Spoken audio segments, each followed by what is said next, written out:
G'day, my name's Shane, and since it's windy enough to blow a dog off its chain out there, we aren't going to be riding today, which means we are going to take this brand new, perfectly functional motorcycle and we're going to start modifying it.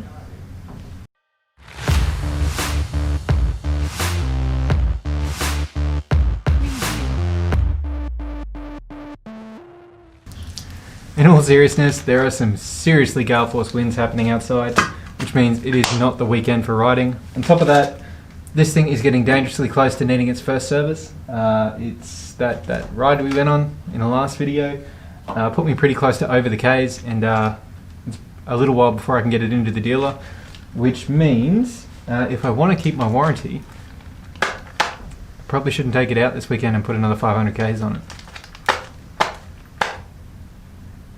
But, getting two things. Today, I've gone rummaging through the garage here to see what I've got left over. A lot of this stuff's actually left over from my DRZ build that I did a couple of months ago.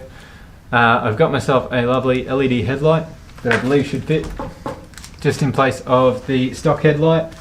I've got, what do we got here? Some little bullet style indicators. These things should look a heap better than the factory square boring old school indicators that the Himalayan comes with. So today I'll run you guys through how to fit a set of LED indicators, including how to use load resistors so that your flashes keep flashing at the right rate. You don't get in trouble for that. And yeah, it's enough talking. Why don't we just get cracking into it? The first thing we need to do is to get the old indicators off the bike and understand where the wiring runs to. It's not really rocket science here. We just undo the returning bolt and follow the wire until we find where it clips in, and that's where we can start our wiring. Now I always recommend when you're doing things like indicators or anything where you've got a sort of repeat procedure that you do your best to just do it one at a time and make sure you test in between. Speaking from experience, there is nothing worse than wiring up all your indicators, all your lights, turning the switch, finding out none of it works, and then having to work backwards through everything you've done. So take my advice, and one at a time, we're going to go and wire up the new indicator to the old switch. Next up, so that we can accurately test our wiring, we're going to sacrifice the first indicator we pulled off. Simply chop the wires and connect it back up using a test light. We'll test which side is positive and which side is negative, and that way when we connect our indicators, which are directional and will matter which way they're wired up, we'll know exactly which way it goes on. Let's have a real quick chat about how we're going to wire this puppy up. So this is the wire that connects into the bike. This is off the old indicator. So basically, just so that I can always disconnect everything I've done, remove it, replace it back with stock ones if I ever wanted to, I like to cut the other side of where this connects and wire everything to this side just to make life a little bit easier. I've got one of these. This is a 50 watt 6 ohm LED resistor. So the whole idea with these is that LED indicators use a stack less power. The relay that lives inside your motorbike, or most motorbikes, is analog, and it relies on the resistance inside drawn from each bulb to set the timing for how often your indicator flashes. When you put a bulb in that uses less power, flashes faster, just how they work. The resistors basically balance out the extra power that the bulb's not taking, goes through here, and Bob is your mother's brother. You win. Flashes at a normal rate. So, to wire these up, really basically, resistors don't have a direction, so we want to add that one to the same loop, so going from positive to negative in the wiring, and then of course wire in our indicator. On the Himalayan, at least on the right hand front, black is earth, white is positive, or white and black is positive, so that makes life easy. On these indicators, black is earth, yellow is positive. Just going to yellow to black, and add the resistor in there. I can't do that because I don't have 4 arms, and it should all work perfectly. I have held it together. It did test fine, and I have done this on countless bikes before, so I'm not too worried about that. The one thing I do have to do is work out where to hide this resistor under the front here, because there's not really much space where it's not going to hang out and annoy me.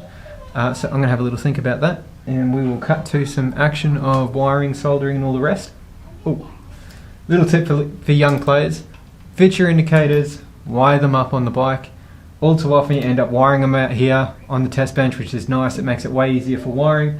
Then you find out you can't get it through the hole that you needed to for the bike, or you've made the connectors wrong and it won't route where you need it to. For the annoyance of soldering on a motorcycle, it is way easier to do so where you can shorten the wires and you can get them exactly where they need to be. Alright, cut to some action.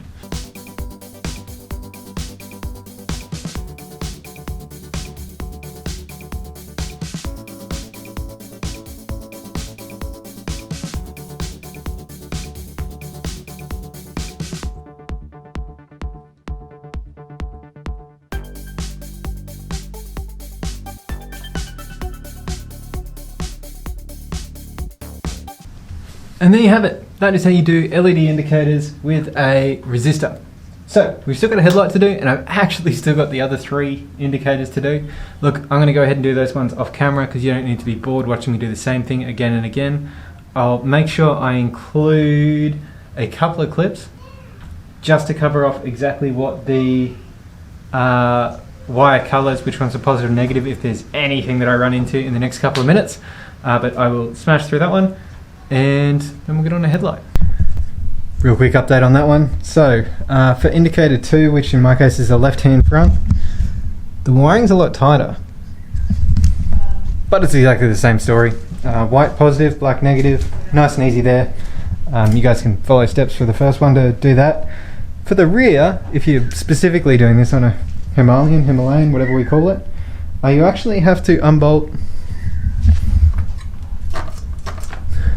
the whole rear mud flat. It's 3 10mm bolts underneath, and then 2 4mm Allen keys, whatever they are, and that exposes, hopefully you guys can see that, the wiring underneath, and allows you to pull the indicators out after you've got their bolts out. So that was fairly more involved than I thought it was going to be, especially for the rear. I kind of just hope they'd unbolt and pull through. But I'm going to knock the new ones in here along with their load resistors, and let's get to the headlight. And now it's time for the headlights. So indicators are all done. It took substantially longer than I sort of indicated that it would, but that is unfortunate and what it is. So to get the headlight off, nice and easy, we've just got 2 screws to undo on the underneath of the housing, which pops it out. The headlight is attached to this silver housing, so we've just got to then see if we can unpeel that and put it onto the LED that I've got.